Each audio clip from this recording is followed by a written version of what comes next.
Hey guys, Dr. John Eckhart here, president of Staron University up in Maine, USA. Also have the privilege of being the initiator and the leader of StrongMen Belize and StrongMen International. We're talking about the values of a strong man, and in our first segment on strength, value number 1, we touched on the whole idea that values are like guardrails that keep us on the way of life, or they're also like a compass that point us in the right direction. Here in value number 2, which is honor, I wanted to note that these are not necessarily in a prioritized order, although we had to come up with some kind of order, and our logic path was, since our name is StrongMen, we should probably tackle the value of strength first. That just seemed to make sense. It's not the most important thing in our life, but without it we cannot succeed. So we tackled strength number 1. But number 2, if our name was not Strongman, it might have been Men of Honor, because that is probably just as high a priority as strength. Honor is our value number 2 that we want to take a look at today. And let me read first again from the Strongman Handbook. Honor implies acknowledgement of a person's right to great respect, as well as any expression of such respect. Let me say it again. Honor implies an acknowledgement of a person's right to great respect. In other words, you have a right to be honored. If you will walk in an honorable way, it indicates that you have a right to receive honor. It's a little bit of a puzzle there for some of us, but we can solve that. Honor determines what kind of future I will enjoy. When our first draft of the handbook, we said honor determines what kind of future I will have. But that was just weak. It's not about having a future. Everybody has a future. Are you going to enjoy your future? That's the issue. Everybody's going to have a life. But the question is, are you going to enjoy your life? If you choose to be a man of honor, then you will have an enjoyable life. You'll have a good life. If you choose to reject honor and reject being honorable, your life's going to stink. You'll have a life, but it's going to be terrible. So, honor determines what kind of future I will enjoy, good or bad. We are designed, here's that word designed again that we covered in value number 1 also, but you were designed to have a blessed life. A life of greater honor leads to a life of greater blessing. So let me just talk about that definition just a little bit. Let's break that down, and let's see if something won't go off on the inside of us so we can realize a truth that perhaps has been a mystery for a while. We live in a culture and a generation where honor is a hard thing to find. Honor is, wow, it's almost invisible. You know, we used to have honor code. We used to have manners and etiquette, which are ways that we just harness our strength to honor other people. But that's all gone the way of the dodo bird. It's extinct. It's hard to find honor within the societies today. I remember when our children were little, we taught them to honor adults by calling them Mr. or Miss. And a lot of adults, when my kids were growing up, were saying, well, that's not that important. I want them to have a more casual, informal relationship with me. And we said, well, then rather than calling you Mr. Smith, they can call you Mr. Jim. They call you by your first name, but they're going to say Mr. first, because as a father, I was determined that my children would walk in the ways of honor. And honor is the opposite of familiarity. Familiarity says, I have to be equal to you, and I have to prove that I'm equal to you, even if I realize I'm not, or in my own mind I'm not. I'm going to strive for equality. The whole idea of striving for equality is a fantasy. It's a con. It's a magician's smoke and mirrors. It's not a reality. We are not equal. We are equally loved. We're equally important, but we're not equal. We're different. Each person is unique. A man and a woman aren't equal. They're different. They have equal value. So many things we would say are equal, but we are not equal. We have different strengths, different weaknesses. We're to complement each other.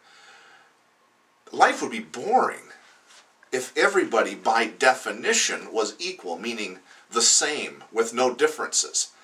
So why do we strive for that? How silly.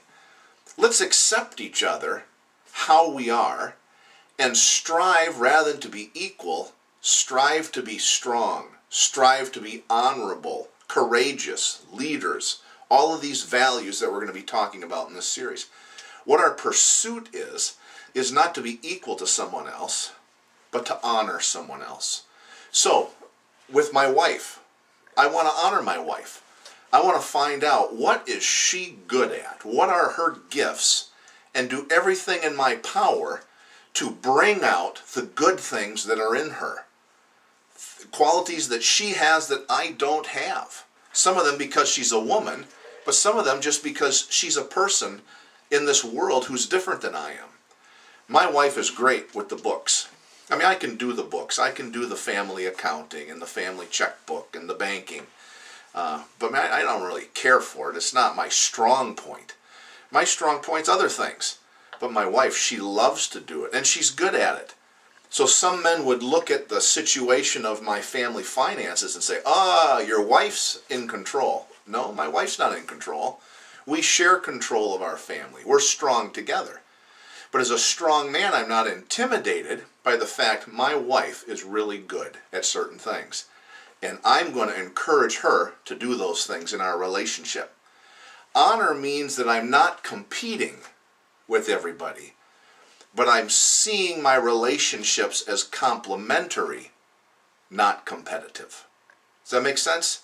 So let's do this here. Let's break this down a little bit more. Honor determines what kind of future I will enjoy. That's what we have written in the handbook. If I am a person of honor, I have the promise by the one who designed and created me, God, that my life will go well and I'll live long on the earth. If I'm choosing honor. Another place, an important proverb says, if I pursue righteousness and loyalty, I will find life, righteousness, and honor.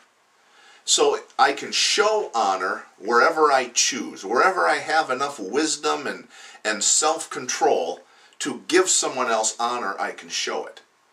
But if I want to receive honor, I can't just receive that wherever I want to. We learn this as dads in our home. You can't make your kids honor you. You can only live life by a certain code that produces honor in the heart of your children. So here again, if you pursue a good relationship with your kids and you're loyal to your kids, you pursue right standing and loyalty, you will reap honor. Every child wants to honor their dad, but most dads don't behave honorably. Most dads drop the ball. What can you and I do to stop dropping the ball and to start a new way? So let's ask ourselves some questions. How can I better honor God? How can I better honor my wife? I shared an example. I found out what my strengths were and what my wife's strengths were, and I agreed that she should handle the responsibilities that she's strong in. So my wife takes care of our family finances. It's a real strength for her. I find a great comfort and relief in that. Our finances are done well, and I'm honoring my wife. I got a whole lot more peace. I have a secure future. I could have someone else doing my finances who's not good at it, and they could be stealing my money. But my wife's not stealing my money. My wife's planning for our future. I'm a blessed man.